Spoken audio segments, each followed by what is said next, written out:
Branded a gold digger. She wasn't liked. Many people thought she was a hard-nosed American out for what she could get. Labeled a ruthless social climber. Delighted, Your Royal Highness.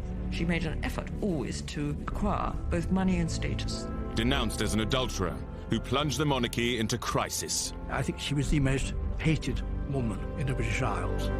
For 80 years, Wallis Simpson has been portrayed as calculating and manipulative.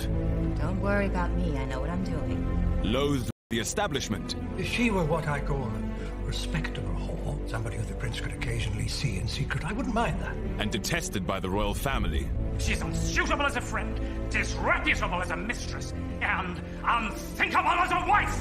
But re-examine the evidence, and a different Wallis emerges. A victim, not a villain. If he abdicates, every woman in the world will hate me. The person in Britain will feel he has deserted them. She did not want him to give up the throne. She was perfectly prepared to step aside. Emotionally blackmailed by a king. We can't be together. If you leave, I shall kill myself, do you hear? Is that what you want? I shall kill myself! She really did not want to be saddled for the rest of her life with this desperately needy child. And almost destroyed by one man's obsession.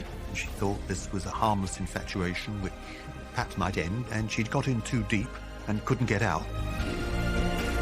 Based upon private letters, diaries, and personal testimony, this is Wallis Simpson's life, from her point of view. People often wonder whether it was a great love story or a tragedy.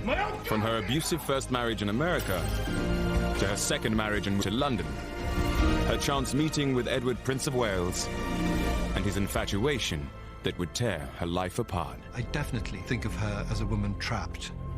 I do not think of her as a woman who went out to steal the king.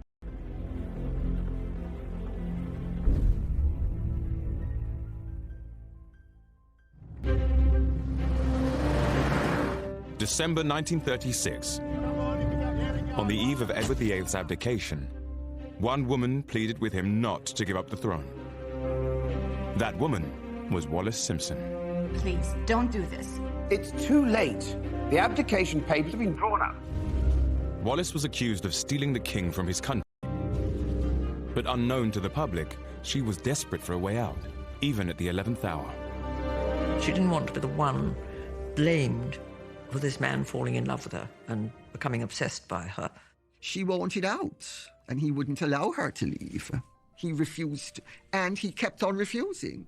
I swear I'll be gone from this place and your life. Please, don't throw it all away. I can't see or the South Seas. But wherever you go, I will follow you. David, what have you done? She discovered too late that nothing was going to persuade him to accept any kind of compromise. Wallis was 40. She was scared, vulnerable, and at the center of the world's biggest scandal. But why did she feel trapped by the king? And how had events spiraled beyond her control?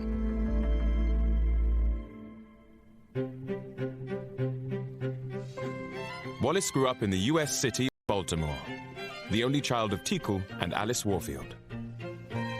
But it was her aunt, Bessie Merriman, who had the greatest influence on Wallis and inspired her social ambitions.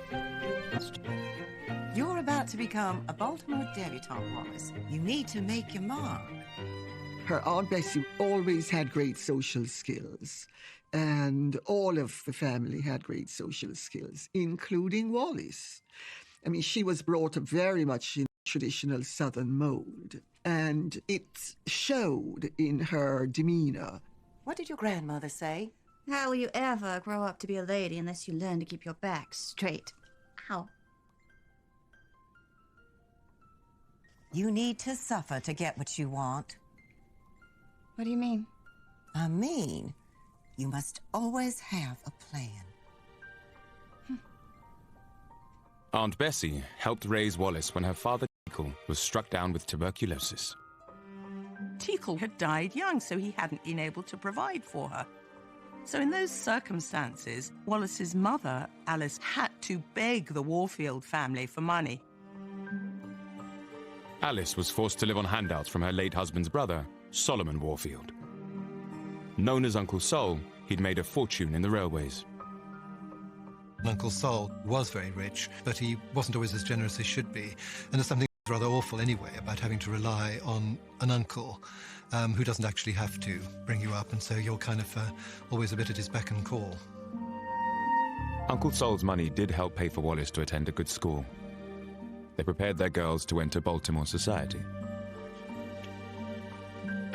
It was here she became best friends with roommate Mary Kirk. So, this is it. I'm packing it all away. Mary, did I ever tell you how my mother taught me to swim? She carried me to the edge of the pool and then dropped me in the water just over my head. Then and there I learned. Sink or swim. Oh, I loved Mrs. Astor and Mrs. Vanderbilt. Mary, now is not the time for fools and the trappings of little girls. We need to make our mark. She grew up very much with a sense of wanting to climb to where she felt she belonged. And I think this is why money and financial possessions of any kind, meant so much to her throughout her life, because she had this sense of deprivation when she was growing up. She felt she was owed them, but she didn't have them. She was trying to ape, to emulate, to be part of that society, but she was just on the edge of it and longing to be included in it. While at school, Wallis was known for her sense of humour, hard work and focus. She wasn't classically beautiful, but she oozed confidence and charm, and she loved to flirt. She liked the guys, and she made no secret of it, and she had sex appeal and was going to use it. And she was catnip for guys. Men loved her, and she loved men. He's asked you to dance 3 times, and you've said no each time. I don't think he'll ask you again. It's fine with me. He's the handsomest boy here. But he doesn't have any money. Shame on you, Wally. Nice girls just don't say that. So what? So no nice dresses? No lovely apartments? Not even an automobile? Listen, Mary, the man I marry will have to have a lot of money. And I think to be really wealthy, not to suffer what Wallis saw it, the indignity that her mother had suffered by not having enough money, was what drove her. In 1916, Wallis was on holiday with her cousin in Florida when she met Win Spencer, a senior flying instructor in the US Navy.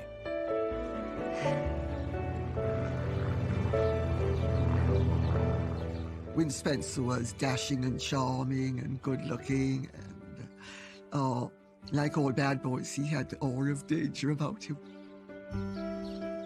Look at your target. You're breathing in my ear. I know. Well, stop it. Someone might see you. See me breathing in your ear? Yes, Win Spencer. You're here to help me with my golf swing. Your Uncle Sol likes me. Says I have my feet on the ground. Mm-hmm. Well, that's good for him. My mother says an airman's wife has no permanent home, constant change of station, and long nights alone waiting for her husband to return. What do you say to her? I said that's exactly what appeals. Wallis was just 19. Win was 8 years older, far more worldly and mature than the college boys she was used to. It was a whirlwind romance, and they married later that year. Not exactly the grand marriage her parents might have imagined for her, but she was probably swept off her feet. My attraction to Win is intensified by the glamour and novelty of flying. He and the other officers seem to me to belong to another race of men. Godlike creatures descended to Earth from a strange and adventurous realm. I didn't know how much security she would have thought that she was going to get with a man like Win Spencer, but I still think it was more to get away and start a new life than anything else. In her later writings, Wallis said her decision to marry was as much about independence as affection. Although my love for Win Spencer was real enough, there also lay in the back of my mind a realization that my marriage would relieve my mother of the burden of my support. I think Wallis was looking to escape the ties of money that she felt were ridiculously limiting her choice of action in life by being tied to Uncle Sol. As an officer's wife, Wallis was expected to entertain. She quickly threw herself into the social life. But To her, Wynne was a heavy drinker. Their marriage was in trouble right from the start. Here, let me Wallis later wrote in her memoirs, I was to become aware, before our brief honeymoon was finished, that the bottle was seldom far from my husband's thoughts, or his hand. She married somebody who turned out to be an alcoholic, who used to beat her. His drinking fueled his violence, and his violence fueled his alcoholism. And you don't have to drink that. Can I help you? Wallis's love of entertaining and Wynne's drink problem were a deadly mix, even in public. Well, I was brought up to believe that one should be as entertaining as one can be at a party. Well, I want to know how you keep these so shiny. Her husband had a jealous and sadistic streak, and he wasn't afraid to show it. When I am being good, I generally have a bad time. And when I'm being bad, the opposite is true. Why not? One can only imagine that the anger and jealousy he felt was fueled by Wallis's natural flirtatiousness. Wynne's alcoholism was a major problem in the marriage, but not the only one. Of course, nobody knows why Wallis couldn't have children. I think probably they were sexually incompatible, and that Wynne Spencer found that deeply frustrating, and Wallis, of course, being inexperienced, didn't know how to deal with this. For a while, Wallis did what other abused women of the time were expected to do. She put up with it. She tried repeatedly to stop it one night in 1921. What is this? Oh, don't start. You said you'd cut down. Just can it, will you? So what? Cutting down just means hiding it from me? No, in my book, it means a wife minds her own damn business. Please. Wynne, this isn't doing you any good.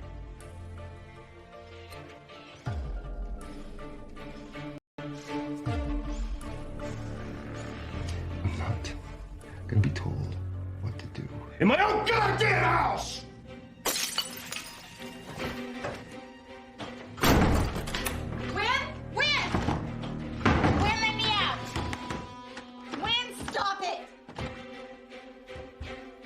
I think it was deeply unpleasant, and he was a strong man who wanted his own way. I think you can probably imagine the level of abuse. Wallis was desperate to leave her husband, but in the 1920s, divorce for a woman meant poverty and shame. For now, there was no escape.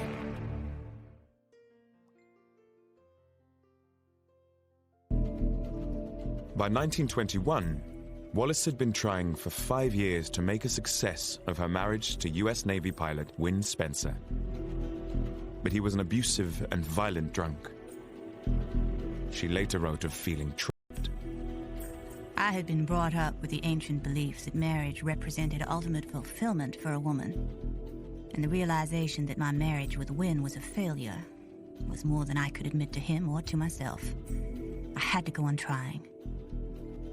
Of course, even more difficult to face up to would be the prospect of actually leaving him. Divorce was neither cheap, nor easy, nor straightforward in this era. Of course, it existed, but for many women, remaining trapped in an unhappy marriage was a preferable option, because at least being a married woman, that gave them some level of independence, assuming they had money as well. Whereas if they actually went through with a divorce, they were outcasts from society. Divorce? Wallis, it's unthinkable. Wallis could see no way out. In desperation, she turned to her Aunt Bessie. If you persist in this, you're uncertain. I am trying to save the lives of two unhappy people. How can you urge me to stay in a relationship that's destroying us both? Being a successful wife is an exercise in understanding. Aunt Bessie, You must try again. No. Then agree to a temporary separation. Go away for a while. Let the dust settle. But whatever you do, do not get a divorce. Despite the advice, Wallis still wanted to end the marriage. But turning to her wealthy Uncle Sol, he was even more opposed to her plan. And by some accounts, she might have inherited millions of dollars from Uncle Sol. The more I think about the advice of the members of my family, the more it occurs to me that they cannot possibly understand what I'm going through, both physically and mentally. Aunt Bessie's conception of marriage is so absolute as to have no relevance whatsoever to my own unhappy situation. By 1922, the arguments with Wynne had become so bad, Wallis knew they had to separate, regardless of what her family thought. When Wynne accepted a posting to China, she chose to stay behind. But 2 years later, he wrote to her, begging for one last chance. She went back to Wynne, hoping against hope. If they changed country and changed location and changed place, all the problems would be solved. Well, of course, they never are. You take your problems with you, because you are the problem. Wallis sailed out to join her husband in Shanghai, but the hoped-for reconciliation turned into a disaster. For a couple of weeks, it was wonderful, and they had this amazing second honeymoon. And then he was crueler than ever. He took her to Chinese brothels, or as Wallis called them, Sing Sing houses. Come and join us, Wallis. For a humiliated Wallis, there was no going back. She resolved to divorce Wynne, whatever the consequences. By leaving Wynne Spencer, she was basically saving herself and setting out on a new path. And that can't have been at all easy for her, but I don't think she really had much choice. Just as he'd threatened, Uncle Sol cut her out of his will. Wallis would not receive a single cent. It is to Wallis's credit that she thought, no, I am not going to stay in an unhappy marriage where I'm being brutalized and where my soul is being destroyed, just to inherit this money. It was 1925, and Wallis was now on her own.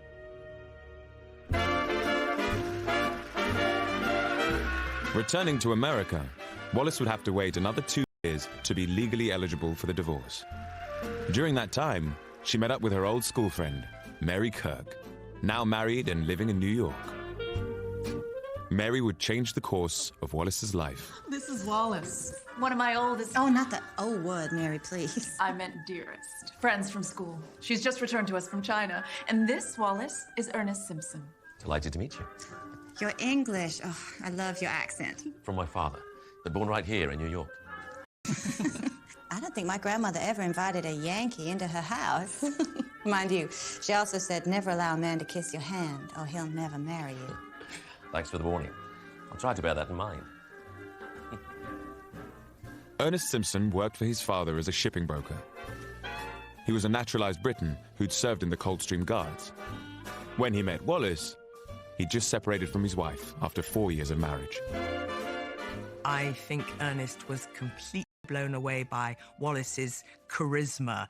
It's this ability to enter a room and to have all eyes on her. Ernest and Wallis were different kinds of personalities, but I should think after Wynne Spencer, he was a godsend. Ernest is reserved in manner, but with a gift of quiet wit. Always well-dressed and a good dancer. He's fond of the theatre and obviously well-read. He's an unusually well-balanced man. Is he right for me? We're poles apart. But maybe that's a good thing. This time.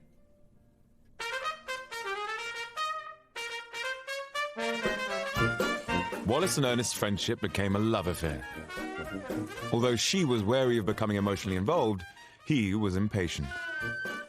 By December 1927, Ernest had a new job in the pipeline and plans for a new life. I've spoken to my father, and it's definitely happening. You knew it was coming. I want to run our London offices. So soon? Come with me. You're free, I'm free. We could... In what capacity? Well, as my wife. Wallis, will you marry me? Wallis didn't say yes straight away after Ernest proposed. After all, no woman says yes straight away. She wanted some time to think. This was a big decision. She asked her friends what they thought. And after all, she didn't want to make the same mistake twice. Well, if you're having doubts... Doubts are a luxury, Mary. Do you love him? I'm very fond of him. And he's kind, which will make a contrast to you-know-who. I think I shall settle into a fairly comfortable old age. You sound like you've given up. I just want to be looked after, Mary, and Ernest can do that. I can't go wandering the rest of my life. I feel so tired of fighting the world all alone and with no money. Definitely. The best and wise... The opportunity to start again in London because of his English parentage, and I think she hoped to put the past behind her, to entertain, to make a new life and a new start. Ernest and Wallis moved to England in 1928, marrying in Chelsea on the 29th of July. They moved into a spacious flat at 5 Bryanston Court, just off Marble Arch, taking on a maid, a cook, and a chauffeur. Both were determined to make a success of life in London. Thank you, Cynthia. That'll be all. But Wallis knew they were outsiders. She felt her American confidence and assertiveness might work against her. What is it, darling? I was just thinking about my mother. I do miss her. I'll never forget what she said to me about you. My mother? Just after we got married. She said, now let me get this right. You must remember that Wallis is an only child. Like explosives, she needs to be handled with care. I can see where you get it from. She always taught me to speak my mind. I think you should be yourself. But that doesn't work here. English women must never forget their second-class status. And always remember to bite their tongues. I think Wallis was fairly well aware of the intricacies of the British class system, or if she wasn't when she arrived, she quickly became so. She was very good at sussing out what the form was with those around her. And on the other hand, she did have a natural American frankness, which people seemed to like. And also, because she was American, they would have excused it. Ernest already had society connections from his days as a Coldstream Guardsman. But it was his sister, Maud Carr Smiley, who swept him and Wallis into the scene. Maud Carr Smiley had married into the British and, in fact, Irish aristocracy and had made extraordinary inroads into society. So she was really the stepping stone. She was very eager to help her younger brother, Ernest, and his new bride. I don't believe you. It's absolutely true. We just got talking, and I told her you'd been teaching me about British history. And she said, well, do you? I said, well, badly. At golf, and it gets worse. And then she said, well, you must come to the house this weekend. And that's when the penny dropped. And that's when the penny dropped. She's Lady Sackville West. And you had no idea you were talking to a fanatical bridge and golf-playing aristocrat? Absolutely none. You're such a liar, Wally. And fortunately... Get on in society and establish themselves as interesting people. Ernest and Wallis succeeded. Throughout 1930, their social circle expanded, mixing with the diplomats, bankers, and members of the aristocracy. Those connections would soon change the course of history. They were about to open the door to the most glamorous figure in all of British society. The King's eldest son, Edward, Prince of Wales. Delighted, Your Royal Highness.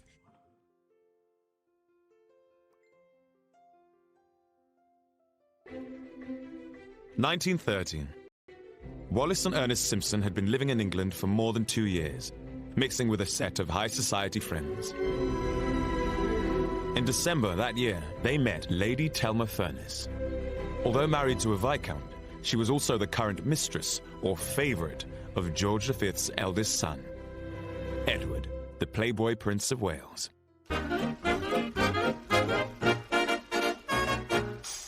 He rather rejoiced in the nickname of the Playboy Prince. He was young, dashing, intelligent, articulate, all the qualities his father rather lacked. He possessed in spades. He delighted in conducting a vigorous nightclub life and wearing the wrong clothes in the wrong place at the wrong time. He wore sort of Fair-Isle sweaters and open-neck shirts and caps on the side of his head, sort of winked to the girls and a lot of nudge, you know. He was the dazzling new thing. He was film star of royalty. He liked anything modern. gramophones, dancing the Charleston, wide-trousered clothes rather than narrow ones like his father, bright check suits, anything to go against the grain. Edward had courted a string of married women, and Lady Thelma was the latest. In January 1931, she was hosting a weekend event at her home in Leicestershire. In order to be seen with her, the Prince of Wales always needed a chaperone for their weekends away, and often the chaperones were different people, so Thelma thought one weekend she'd invite her American friend, Wallis Simpson, who was newly married to Ernest. As the day approached, Wallis was suffering from a heavy cold. But she wasn't going to pass up the chance to meet the heir to the throne. Wallis, are you sure you should be going? After what I spent on hair and nails? Come on, Thelma. Oh, show me again. So, you put your foot behind you, and then this. No. Well, I just don't think Americans are built for curtsies. Can't I just make him a cocktail? Protocol, Wally. Oh, shush. The prince doesn't give... This was an enormous achievement for both Wallis and Ernest, and I think it's really important to understand that at this stage it mattered hugely to Ernest, who was a snob as far as he was concerned. To be introduced to the Prince of Wales was the pinnacle of his achievements. He was terribly proud of that. For the Simpsons, the day was memorable, but for the wrong reasons. When introduced to the prince, known as David to his family and friends, Wallis was typically forthright. Told you. Like a darn freezer. Always skimping on the fires. Stiff upper lip means frozen upper lip. David, this is Mr. Ernest Simpson. Please meet you. And Mrs. Wallis Simpson. Oh, no, please, please. Delighted, Your Royal Highness. My goodness, your hand is like ice. You must be missing your American central heating. I'm sorry, sir, but you disappoint me. In what way?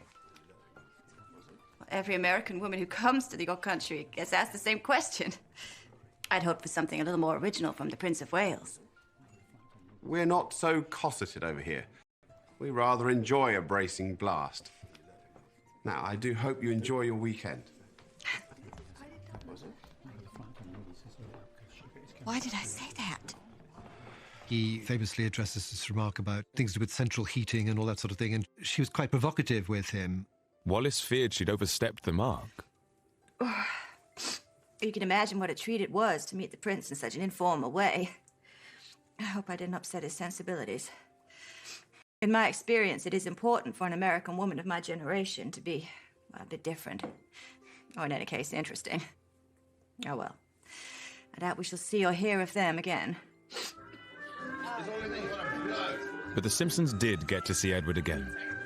Just a few months later, Lady Thelma invited them to her house once more. And this time, Wallis was determined to make a better impression. Haven't I met this lady before? Cold hands can't curtsy. I trust you are acclimatizing to our chilly lives, free from central heating. Yes, indeed, sir. All the fox furs and cocktails do help. Good. Wallis was surprised and flattered the prince had remembered her. She was keen to get to know him better. Maybe we could invite the prince over for a cocktail one afternoon. Are you out of your mind? Oh, you're right. We'd have to build up to it gradually. I didn't mean that. Best to do it through Thelma. He's the Prince of Wales, Wallis. Why on earth would he want to come to us? In fact, Ernest had underestimated the calendar, and in June that year, they were even presented to the king. Now, this is extraordinary for a divorcee to be presented at court, and it was only because of Thelma encouraging Wallis and Thelma even lending Wallis her clothes that she was able to be presented to the king. Following the ceremony at Buckingham Palace, the couple bumped into the prince again. By now, Wallis was bold enough to extend an invite.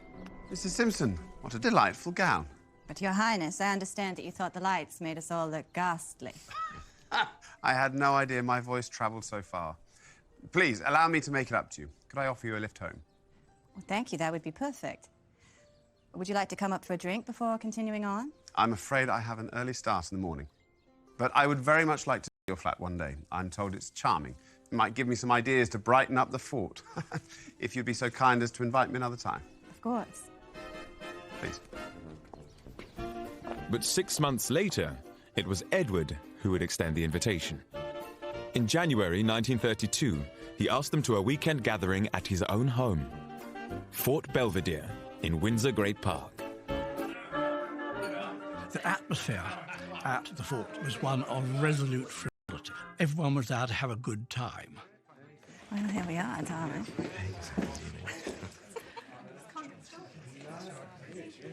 This being your first visit to the fort, I thought I'd tell you the rules. There are none. Stay up as late as you want, get up when you want. David, I feel like dancing. Put on a record.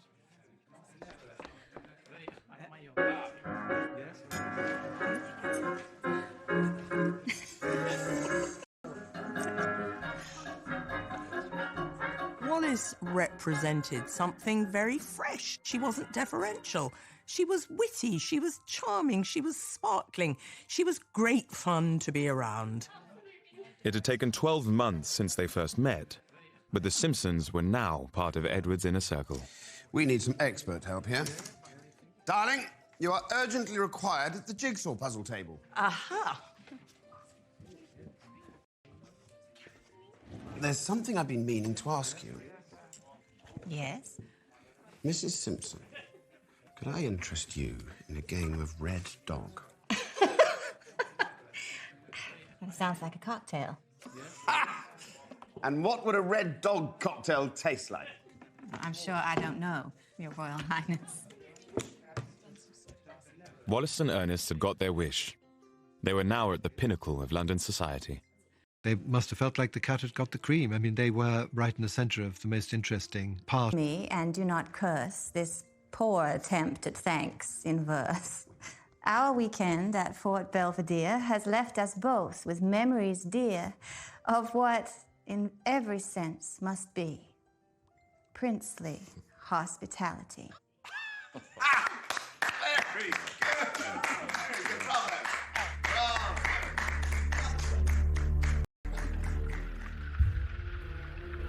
But just as they reached the top of the social ladder, the Simpsons' finances suffered a dramatic downturn.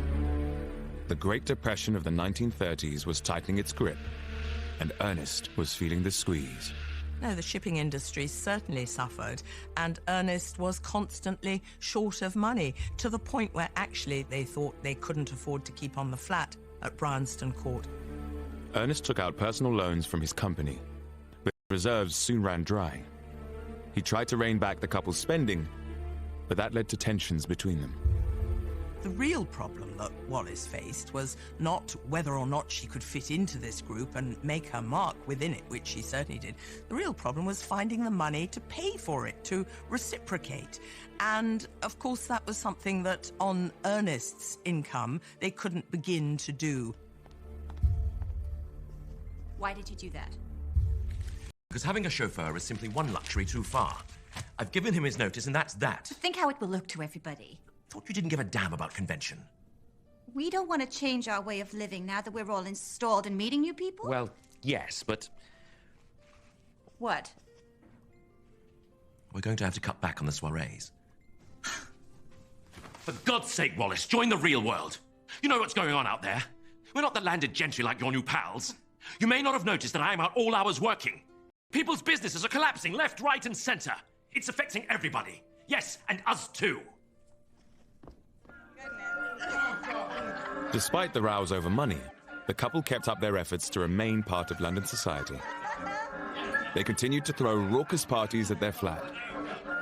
Edward was a regular visitor, often entertaining other guests long into the night. He liked to play the bagpipes and kind of march in and out of the rooms doing that, and it wasn't probably exactly what everybody was expecting, but I'm sure it was all huge fun. I don't know. What is he doing? So these are bagpipes. The what? This is for you. Bagpipes. This is Oh, David, stop it! Oh, my. Never. Although the prince was still seeing Lady Thelma Furness, their relationship was starting to peter out. He was getting bored, and she knew it. The prince was fundamentally fickle. For Thelma, the timing couldn't have been worse. She was about to travel back to America to be with her sick mother, leaving Edward on his own for months. What's the matter? Come on, tell me. I think the prince is losing interest in me. Don't be silly, Thelma. You're still the Princess of Wales. He's gonna be lonely while I'm away. Wallis, won't you look after him? See he doesn't get into mischief. But he'll be busy. Busy missing you. But of course, Thelma, I'll look after the little man. Thelma made the great mistake of asking her good friend Wallis to protect her interests and entertain the Prince of Wales while she was away. God, talk about folly. In Thelma's absence, the prince's relationship with Wallis changed dramatically. Even though he counted her husband as a friend, he was clearly attracted to her. They had interests, genuine interests and connections on a human level that neither one had realized before. And Wallis's great gift with him as well was he could speak about things to her, and she listened and she responded. I am curious, Your Highness, to know what a prince's working day consists of. Really? It'll just bore you. On the contrary, I couldn't be more interested. Imagine having to make 1,000 speeches and never once being allowed to say what you really think yourself. It must be very difficult. A modern age needs a modern monarchy. I just find myself frustrated and blocked at every turn. You know, Wallis, you're the only woman who's ever shown any interest in my job. Of course, Edward lapped this up. It's wonderful for him. And he finds in Wallis somebody who's deeply and totally sympathetic and prepared to listen, however boring it is, however much time it takes. In her memoirs, Wallis would later recall this moment as a turning point. It was as if a door had opened on the inner fastness of his character. What I now saw in his keenness for his job was not dissimilar to the attitude of many American businessmen whom I had known. I sensed in him something that few around him could have been aware of. A deep loneliness. Soon Edward would... He fixed upon her with an obsessive compulsiveness that swept everything else aside.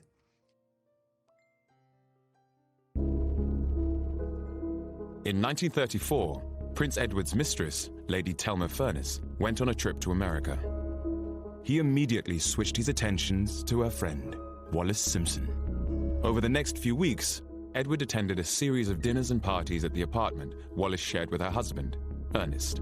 As they got to know each other, he used to love going round to their flat and having drinks and things, and he felt very sort of comfortable and happy there. The Simpsons had once both craved the prince's attention. Bye. But now, Ernest was starting to tire of constantly entertaining him. Was that him, again? Yes. The little man is coming over. I have so much work to do tonight. Can't you put him off? Certainly not. Just excuse yourself at some suitable point. The prince won't mind. Are we really the only people who can entertain him? Well, don't you think he deserves a little place where he can just be himself? You talk about him like a bird with a broken wing. What's got into you?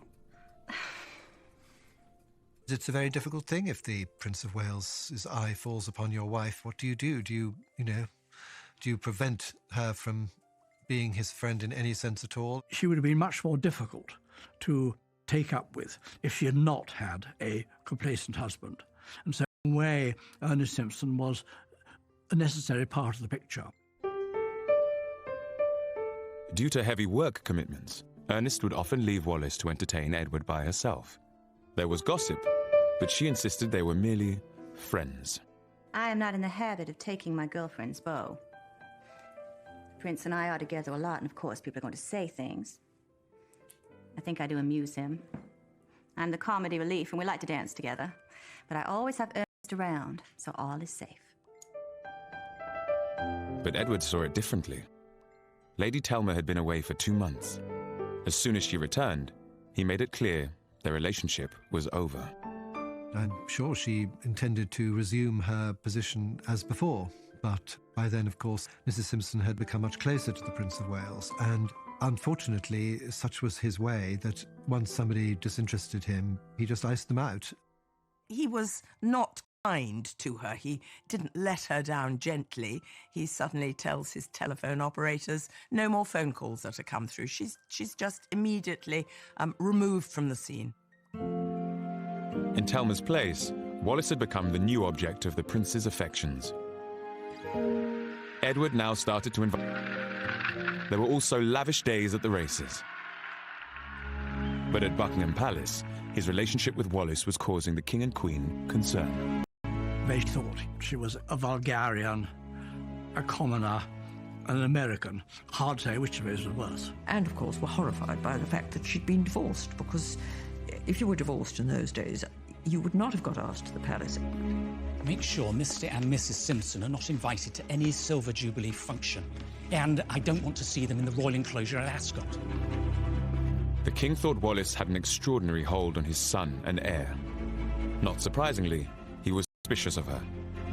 They assume she must be someone who's interested only in what she can get and in money. They absolutely fail to understand, actually, that it's Edward who is the needy one in this.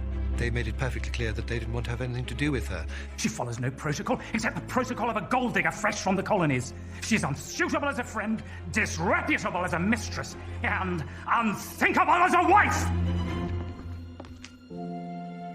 In spite of his father's opposition, Edward's feelings for Wallis grew deeper and more visible. He showered her with expensive clothes and jewelry. To everyone in his close circle, it was obvious she'd become the prince's new favorite.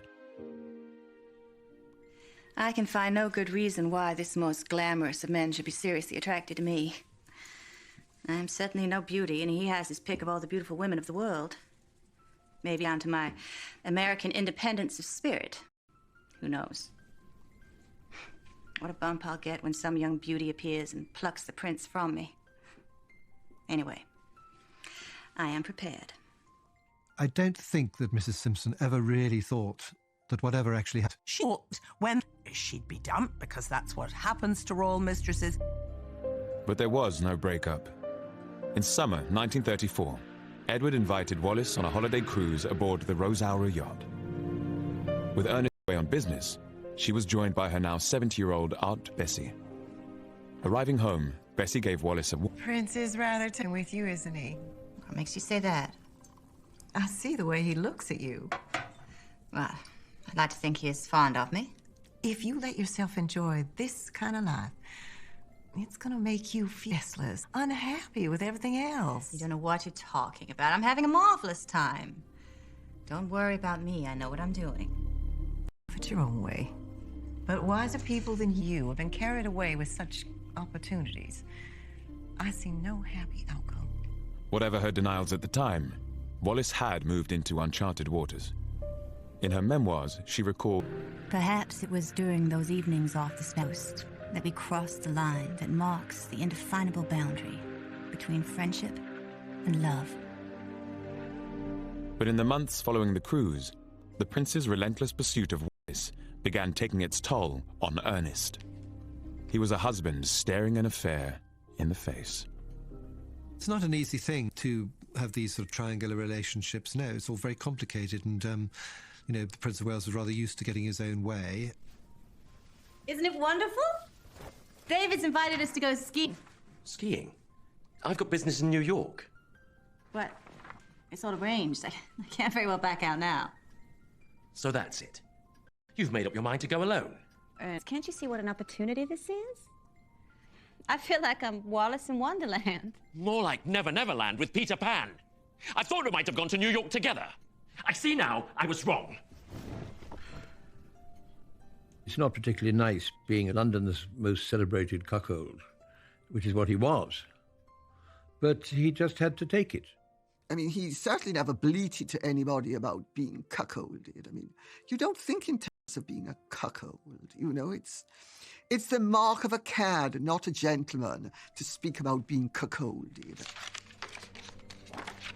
At the same time, the prince was becoming more needy and demanding. He started writing childlike love letters referring to W.E., Wallis and Edward, and he grew increasingly jealous of having to share Wallis with her husband.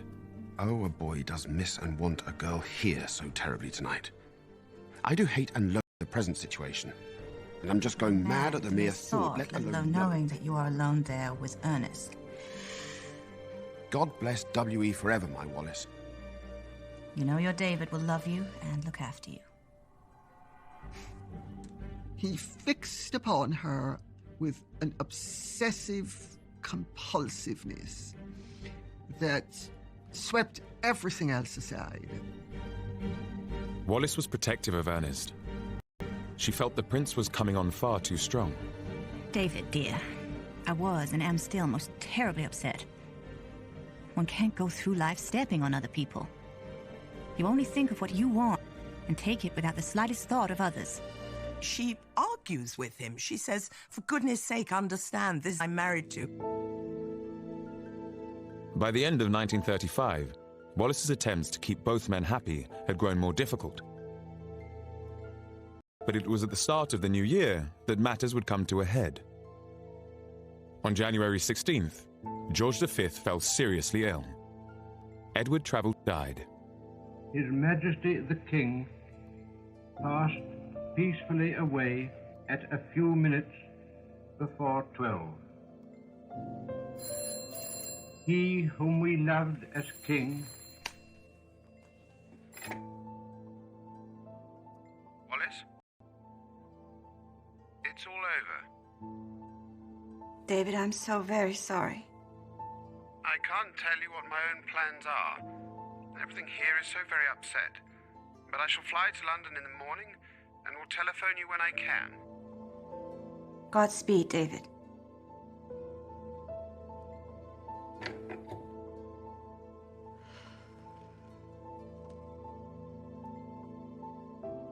God save the king. I suspect that is the last time we shall be hearing from him. I think she thought it would end now because it would no longer be acceptable for her to be the mistress of a king. But it doesn't happen like that because actually Edward's need for her is greater. It's pathological. It's obsessional. Edward tightened his grip on the woman he loved. As he prepared to be crowned king, he was determined that Wallis should be his queen. Britain was about to be engulfed in crisis. If the government is opposed to our marriage, then I am prepared to go.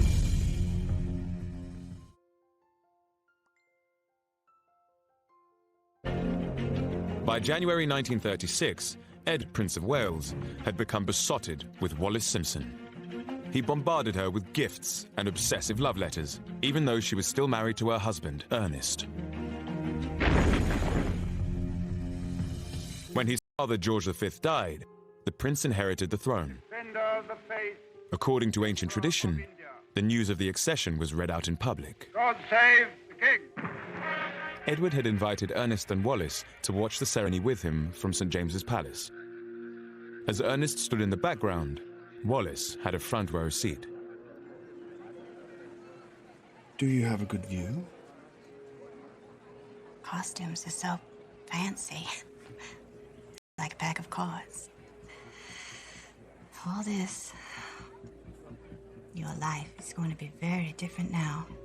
Of course it will. Nothing will change my feelings for you. But David, everything around you is going to change. Can't you see that?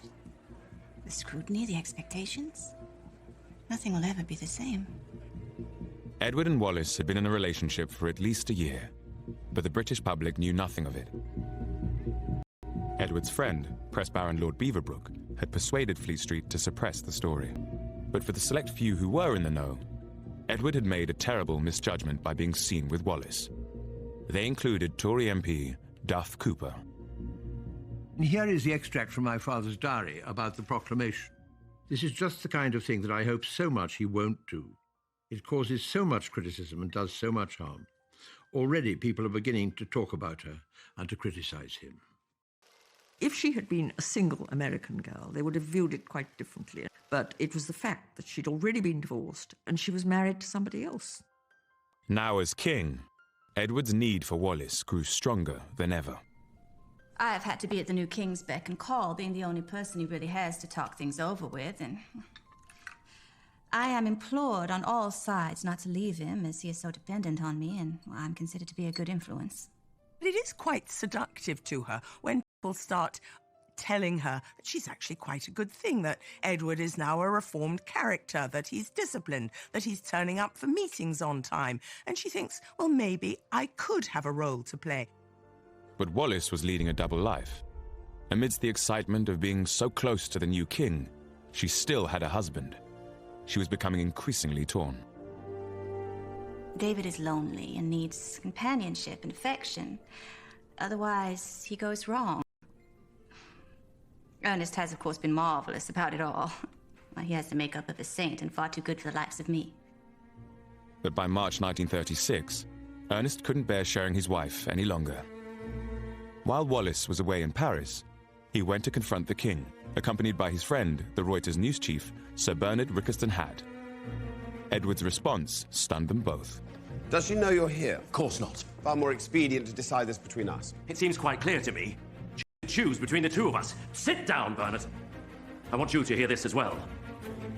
What are your intentions towards her? You sound like a dowager aunt. I only have her interests at heart. And you think I don't? How can you? Tell me this. Do you intend to marry her? Do you think I'd be crowned without Wallis by my side? Listen, Ernest, we both want the same outcome. Security for Wallis. Give her a divorce, and I promise to stand by her no matter what. Now, old man, do we have an agreement? Ernest had no idea the king had plans to marry his wife. He was torn between loyalty to the throne and a sense of pride in his own wife. And when it came to the point, he really put loyalty to the throne first. The husband, if he's a gentleman and his wife is prepared to have an affair with the king, the protocol is that he steps aside. Wallis found out about the king's demands as soon as she returned from France.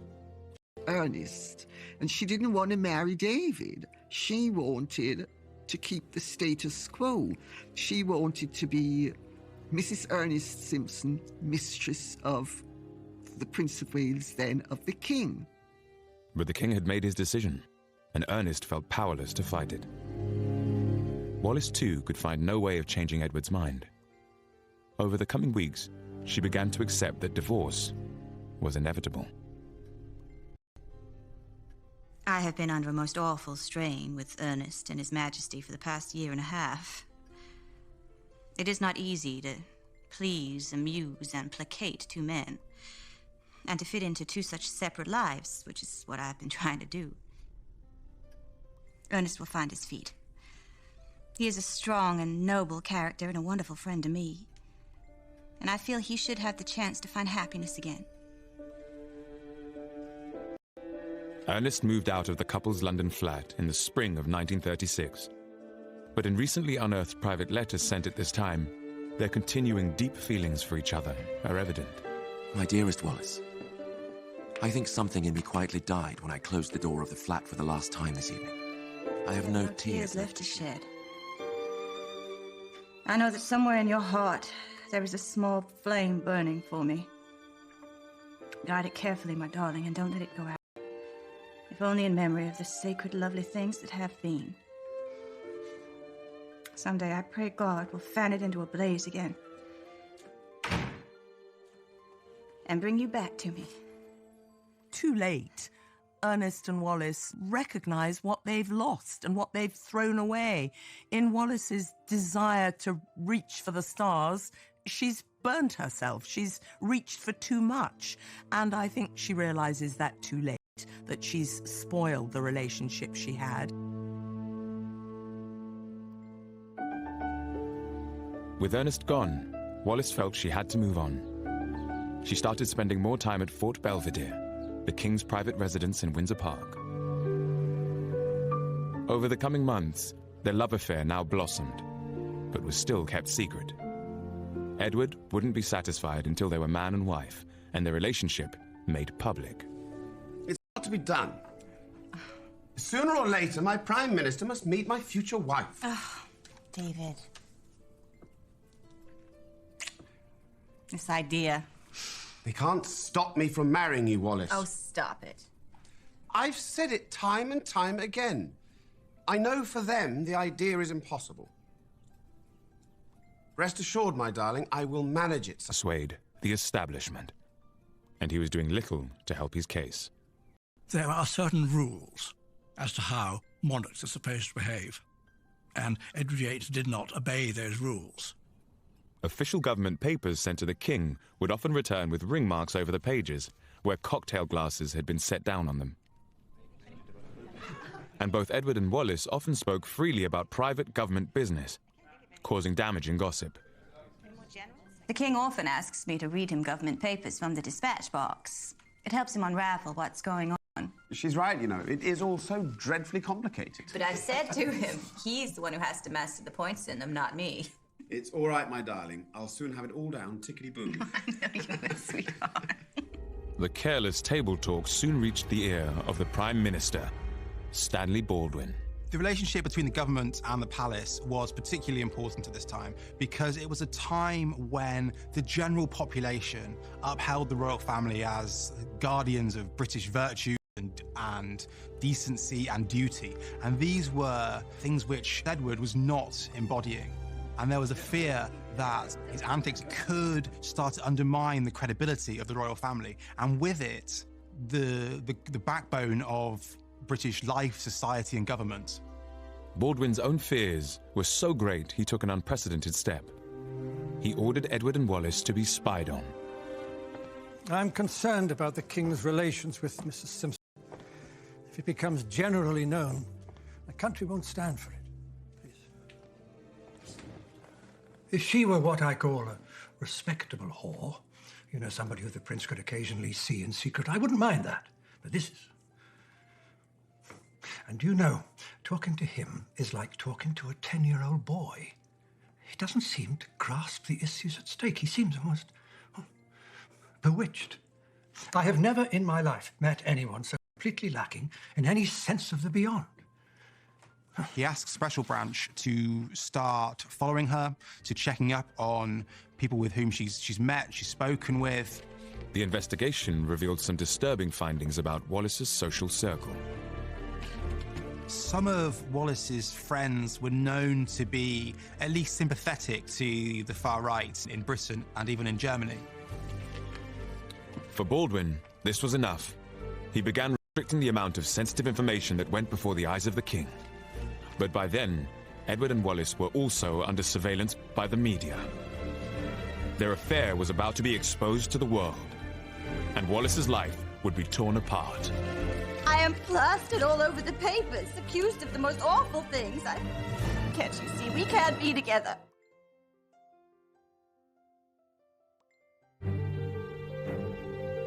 In August 1936, Edward took Wallis and a group of friends on a cruise of the Adriatic Sea. The British press kept to their self-imposed code of silence. But the sight of the king cavorting with Wallis, in flannel shorts and no shirt, was gold dust to the foreign media. The story of the relationship was about to go global. The international press made hay with this. You can't imagine a better story of an unmarried king with his girlfriend, who still at that time is married to someone else. And it was a public relations disaster of the worst kind.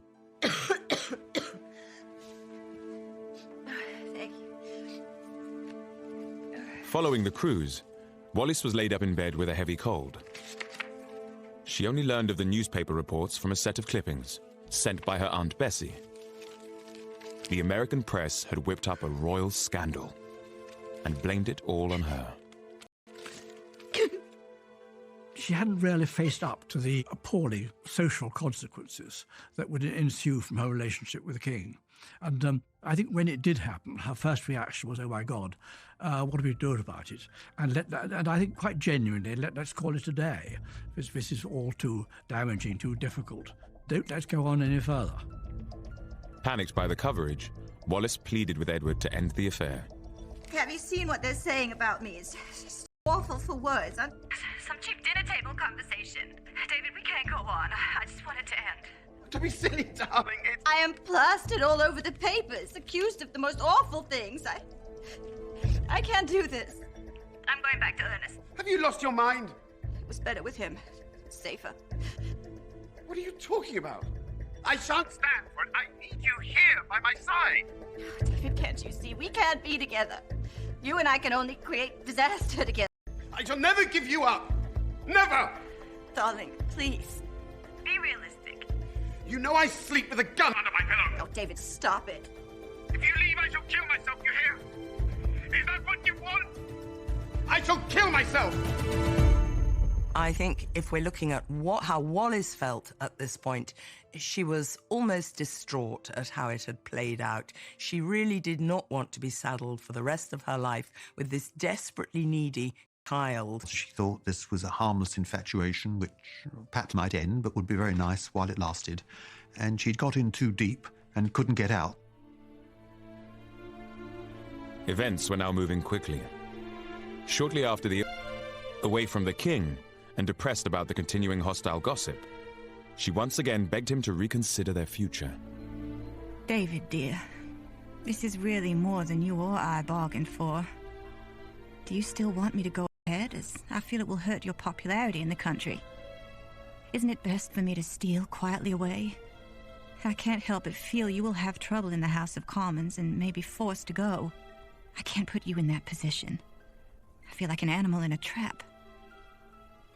There are many instances of her writing to him saying, please, please leave me, please leave me.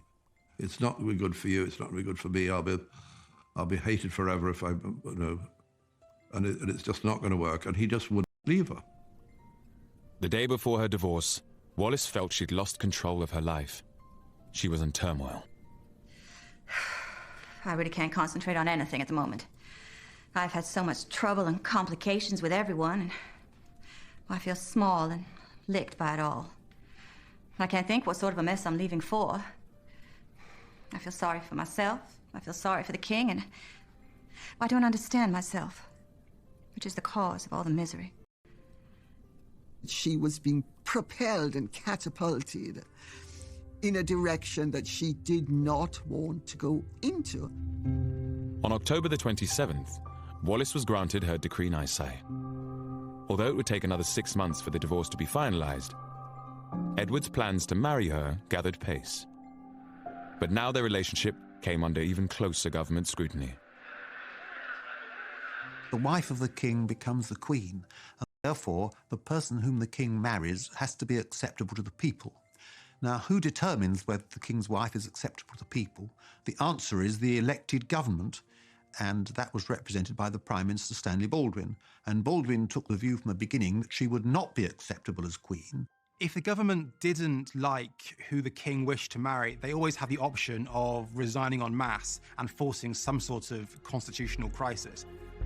As opposition to the marriage mounted, Edward's secretary, Alec Harding, took soundings from establishment figures. He then wrote to Edward, saying the government would absolutely not accept Wallis as queen. Wallis, something rather serious has happened. I had intended to keep it from you. Read Harding's letter. It's utter impertinence. He says the government is meeting to discuss us, and that I should be warned of constitutional implications. To use rather a good American expression, they're going to give me the works. I think he's trying to do the right thing. He's warning you that the government will insist that you give me up. They can't stop me, Wallis.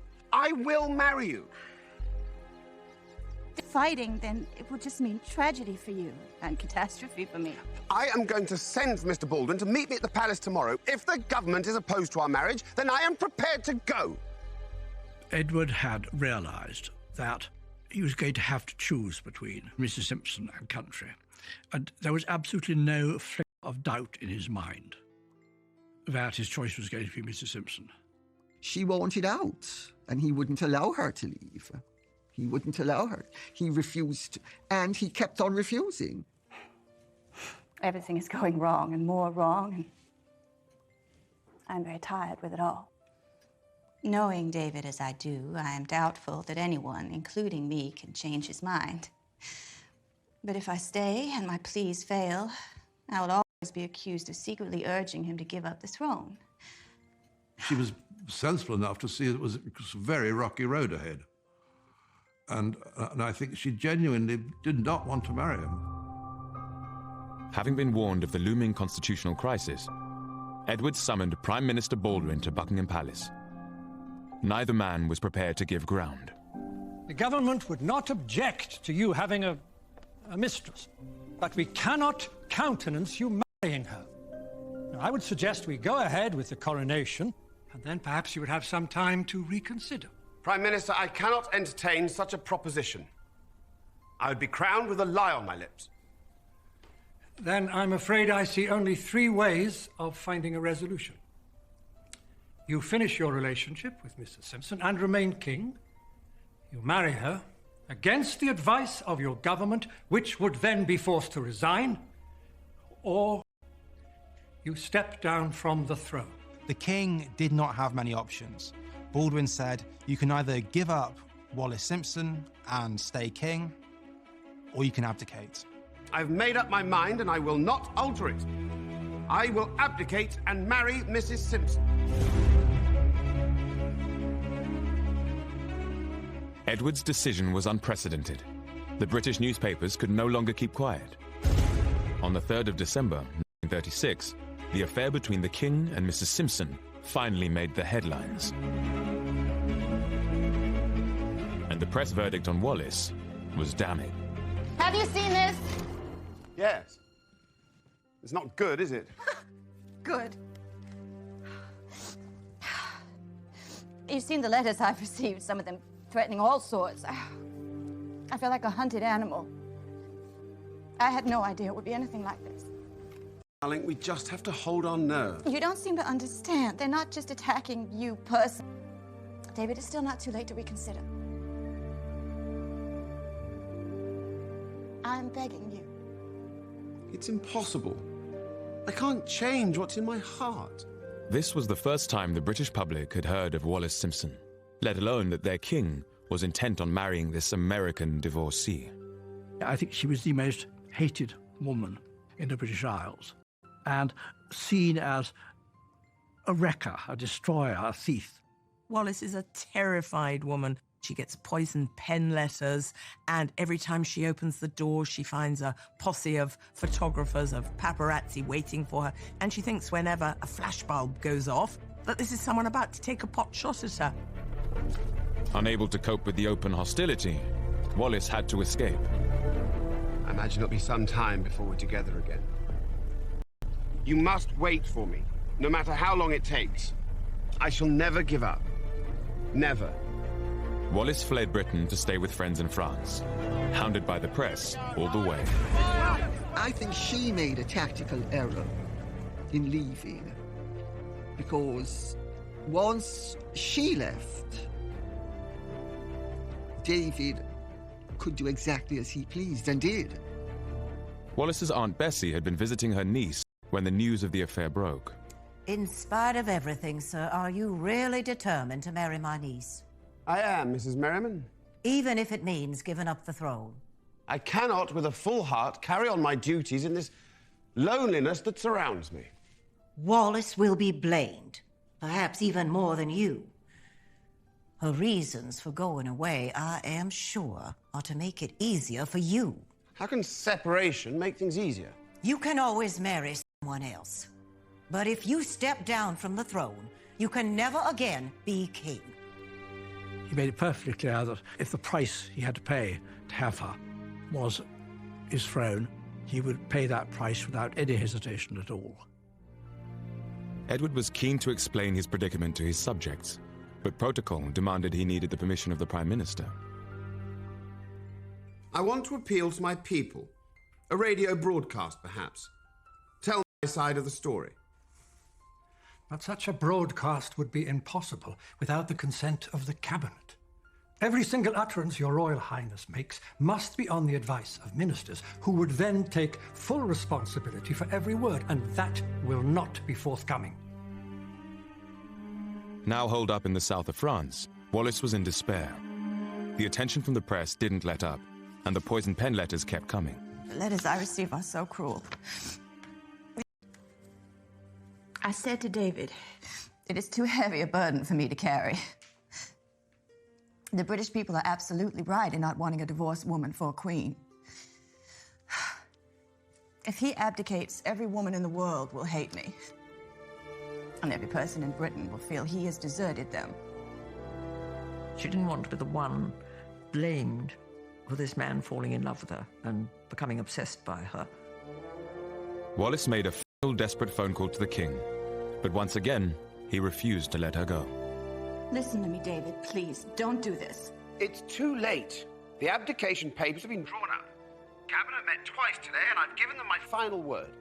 I will be gone from England in 48 hours. David, I'll leave. I swear, I'll be gone from this place and your life. Please, don't throw it all away. I can't seem to make you understand. You can go where you want. China, Labrador, or the South Seas. But wherever you go, I will follow you. David, what have you done? She discovered too late that she had become involved with the most obstinate man in Europe, and that nothing was going to persuade him to accept any kind of compromise. At long last, I am able to say a few words. On the 10th of December 1936, Edward signed the instrument of abdication. A few hours ago. The following day, he was allowed to address the people of Britain and the Commonwealth. That I have found it impossible to carry the heavy burden of responsibility and to discharge my duties as king, as I would wish to do, without the help and support of the woman I love. After just 11 months on the throne, King Edward VIII's reign was over. He and Wallis would now become outcasts.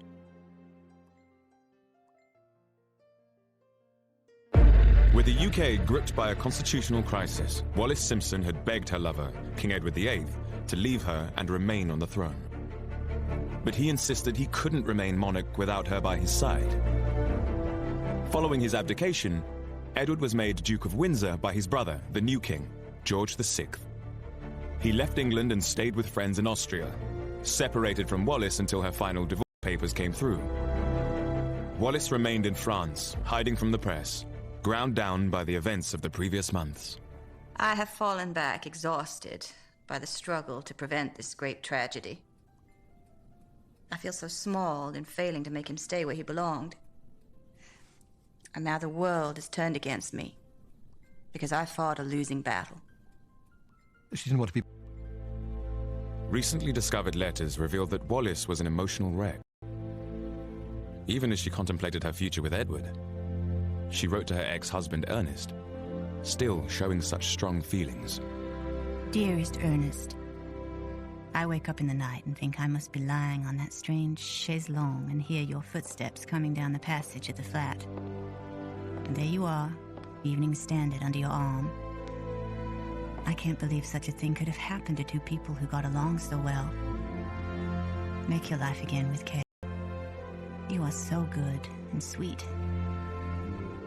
My dearest love to you, Wallis. It was a very tangled web, and I think what the letters reveal is a lot of fear, a lot of vulnerability, a lot of greed, all the human emotions, but too late, Wallis recognised that actually Ernest offered her the real sort of love that she craved. In May 1937, Wallis's divorce was finalised. Edward immediately travelled to France to be with her. A week later, they listened to his brother's coronation together. I, George VI, do solemnly and sincerely. I can feel the drawbridges coming up behind me. I've taken you into a void. Oh, David. And declare that I am a faithful... Let's look for a house in Paris. I don't want to go back to England while Bertie's finding his feet. You must have no regrets. I have none. What I know of happiness is forever associated with you. I don't know if she actually looked forward to the marriage, but I think she'd begun by now to realise that it was completely inevitable. Because what else could she do? once he gave up his throne for her, she felt unbound to marry him. As their wedding preparations got underway in France, Edward and Wallis realized just how cut off from British society they'd become. It was made pretty clear in that way the establishment has that it was not a good idea to go to that wedding. At least he might be allowed to marry her in England. He wasn't. And then he hoped when he was going to be in France, he still hoped that some members of the family would come, and none did. So it was a very sad, disappointing affair. I mean, my heart really does go out to her, you know. She hadn't asked for all this. In a further snub, the royal family decreed that despite the upcoming wedding, Wallis would not be granted the title Her Royal Highness. Wallis! They're not giving you the HRH. Why in God's name would they do that to you? We know your family doesn't approve of me. Here, it's this bit. I hope this painful action that I've been forced to take will not be considered an insult. Well, it blasted well is an insult. To you and to me.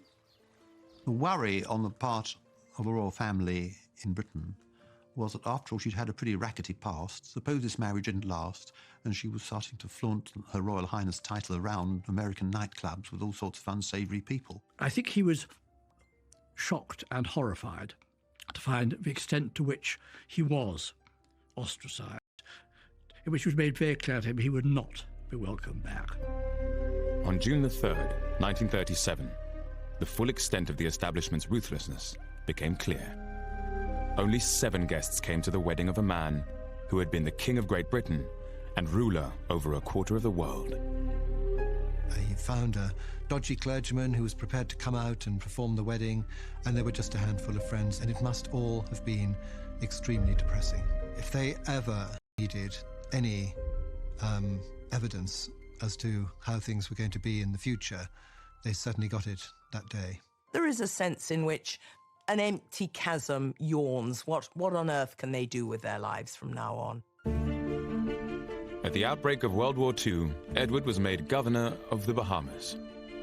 But when peace came, he resigned, and no further official position was offered. He and Wallis returned to France, setting up home in a rented mansion in Paris. For the next 3 decades, they effectively lived in a self-imposed exile. He could have come back any time he wanted, but he made it quite clear that he would not come back unless his wife was made a Royal Highness and received by the King and Queen, and this was recorded in the court circular. And they did neither of those things, so he stayed away. And he went on staying away for the rest of his life, basically. Cut off from British society, Wallis had to invent a new life with Edward. She used to say his day had been managed from he was a baby down to the last second. All of a sudden, there were no private secretaries, equerries, lady clerks. There was this tremendous void. And she had to create a way of life for them that filled these voids and filled his diary. And Wallis did just that, coming up with a plan that would take the world by storm. She realized that her and Edward had marketability. They were at the center of what became known as the greatest love story ever told. In the 1950s, both the Duke and Duchess published their memoirs. These became instant bang. It was on their terms. They became fashion icons, invited all over the world as guests on the A-list celebrity circuit. She dressed beautifully with all the best designers, and, I mean, books and books have been produced about the Duchess of Windsor as a woman of style. She was a master of telling couturiers how she should look. I think she was a very great influence on clothes at the time. And of course, American magazines loved her. They were their royalty. After transforming herself and her husband from shamed outcasts to style icons, Wallis had at last found the fame and adulation she desired. Darling, I only ever look left. I don't suppose you know who Marilyn Monroe's publicity agent is. I have all the newspapers each day, and I see she's pushed me off the front pages. Still, we'll soon be back on top. They ended up having a very glamorous life, and it gave him something to do. And this was, in any event, the life that she had been born to and brought up for. And she simply had it on, in some ways, a rather more famous level than she would have had it had she remained Mrs. Ernst's Simpson. Just as she had learned to do as a child in Baltimore, Wallis always made a memorable entrance and a lasting impression. She could not have been more polite. She took the trouble to remember my name, which was an extremely unimportant third secretary. It's very flattering. She just appeared at our table and she said to me, "Hi, I'm Wallis." I always curtsied to her as well as to him, because I was of the view that she was Her Royal Highness, the Duchess of Windsor, irrespective of any ruling to the contrary. She talked and talked and talked about that. She told me the whole story of the whole abdication. And I thought, my God, I must remember this. I'm getting this out of the horse's mouth. You know, this is absolutely extraordinary. It's wonderful. Of course, I'm far too drunk. I remembered absolutely nothing the next morning at all. But the Duke and Duchess's new lease of life arrived late and didn't last long. In the late 1960s, Edward was diagnosed with throat cancer. He died in Paris on the 28th of May, 1972. After the Duke died, the maid and the butler both said to me she was very lost. She'd become extremely dependent on him. She was so used to having him around. Where else would she have got that level of adoration from? Dear, dear David, my own sweetheart. A girl and a boy used to be so happy together. God bless W.E. forever, we used to say. Edward's body was flown to England to be buried alongside his family at Frogmore in Windsor. After 40 years, but it was an awkward royal welcome. Wallis, of course, is invited, but she still felt herself a complete outsider. She didn't feel any warmth. In the years after Edward's death, Wallis grew frail. She suffered from dementia and was often heard talking about the abdication, as if she was living through it all over again. We can't be together, David. You and I would only create a disaster together. David, listen to me. Please don't do this. People will say that I could have prevented it. Isn't it best that I steal quietly away? She was kind of cast into a sort of abyss in a way. She was had lost the purpose of keeping things going for him, and it all kind of fell apart. Our position is hopeless. For you to go on fighting the inevitable would only mean tragedy for you and catastrophe for me. She didn't have any family. She didn't have any children. She didn't have any close friends. She just had a few hangers-on. In 1975, Wallis suffered a severe internal hemorrhage from which she never fully recovered. The last 10 years of her life were as a virtual prisoner in her own home. On the 24th of April 1986, Wallis, Duchess of Windsor, died, aged 89. I don't think Wallis died a happy woman. I think if she looked back on her life, she felt a sense that she hadn't quite fulfilled the promise she made herself as a young girl. She was honourable and decent, and, you know, she made the best of a bad deal and made as good a job of it as she could. She was taken up by this man who really was not up to her standards intellectually. I think having 3 meals a day with the Duke of Windsor must have been an absolute nightmare.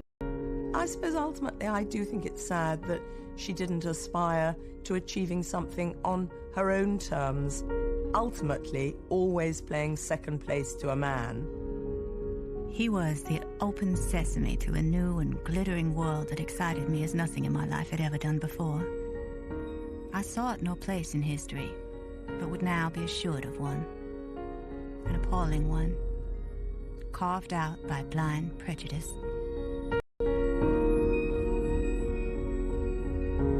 After the break, we're headed to Leeds, where Marvin Humes and Maya Jama are getting ready to host the biggest night in the urban music calendar, the Mobo Awards 2017.